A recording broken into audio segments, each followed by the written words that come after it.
Bonjour à tous, j'espère que vous allez bien. On se retrouve aujourd'hui dans Excel 2016 pour voir ensemble comment faire référence à une cellule en fonction de la position d'une autre cellule. Prenons un exemple pratique pour savoir à quoi correspond ce cas. Imaginez par exemple que j'ai envie de savoir par rapport à cette cellule quel est le contenu de la cellule qui est à sa droite et 3 lignes en dessous. Et bien pour ça je vais utiliser tout simplement la fonction décale. Je vais donc utiliser égal pour indiquer à Excel que je vais rentrer ici une formule, puis je vais dire décaler et ouvrir une parenthèse. Là, je vais commencer à entrer mes arguments. Le premier argument que je vais entrer est la case à partir de laquelle je vais compter mon nombre de colonnes et de lignes pour arriver à la case finale.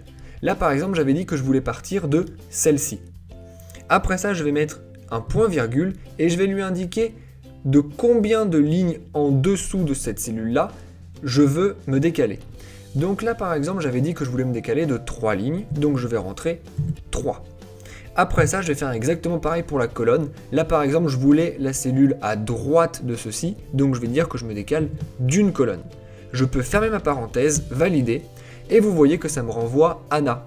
J'étais donc dans cette cellule là, et je lui ai dit de se décaler de 3 lignes vers le bas, puis de 1 ligne vers la droite, et de me renvoyer ce que donnait cette cellule.